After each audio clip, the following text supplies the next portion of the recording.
பல நூற்றாண்டுகளுக்கு முன்பு இன்றைய துருக்கி நாட்டின் மைரா என்ற நகரத்தில் நிக்கோலஸ் என்ற ஒரு கிறிஸ்தவ ஆசாரியர் வாழ்ந்து வந்தார். அவர் மிக பெரிய பணக்காரர் இல்லை, ஆனால் அவரிடம் இருந்தது பெரிய இதயம். ஒரு நாள் அந்த நகரத்தில் ஒரு ஏழை தந்தை மற்றும் அவருடைய 3 சிறுமிகள் பற்றி நிக்கோலஸ் அறிந்தார்.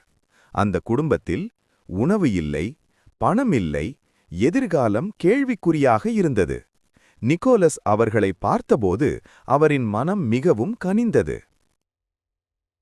அவர் மனதுக்குள் இப்படி சிந்தித்தார்: நான் உதவினேன் என்று யாரும் அறிய வேண்டாம், அவர்களுக்கு உதவி கிடைத்தால் போதும். அதனால் அவர் என்ன செய்தார் தெரியுமா?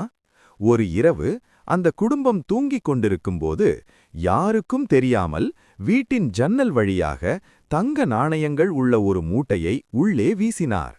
அந்த நாணயங்கள் வீட்டில் உலர வைக்கப்பட்டிருந்த காலுறைகளில் விழுந்தன. காலை எழுந்த குடும்பம் திடீரென கிடைத்த அந்த உதவியை பார்த்து அதிர்ச்சியடைந்தது.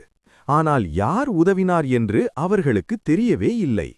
அதேபோல நிக்கோலஸ் அவர்களிடம் சென்று நான் தான் உதவினேன் என்று சொல்லவும் இல்லை.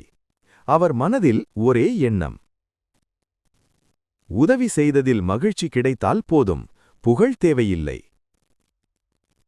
இதிலிருந்து உருவான மரபு: யாருக்கும் தெரியாமல் பரிசு தருவது, குழந்தைகளுக்காக உதவி செய்வது, இரவு நேரத்தில் பரிசு வைப்பது. இந்த உண்மை சம்பவங்களே காலப்போக்கில் சாண்டா கிளாஸ் என்ற மரபாக மாறியது. உண்மையான செய்தி: மனிதன் தான் செய்யும் சிறு உதவி ஊருக்கே தெரியப்படுத்த விரும்புகிறான், தம்பட்டமடிக்கிறான். நிச்சயமாக சாண்டா கிளாஸ் நேரடியாகவும் உதவி செய்யலாம், ஆனால் சில நேரங்களில் ஏழ்மை காரணமாக உதவி பெறுபவர்கள் அவமானமாக உணரக்கூடிய நிலை ஏற்படும். ஆகையால் சாண்டா கிளாஸ் தான் செய்யும் உதவி தான் உதவி செய்யும் நபருக்கே தெரியக்கூடாது என்று நினைத்தார், பிறருக்கும் தெரியக்கூடாது என்று விரும்பினார். ஆனால் இன்று அவரை உலகம் முழுவதும் கொண்டாடுகிறது.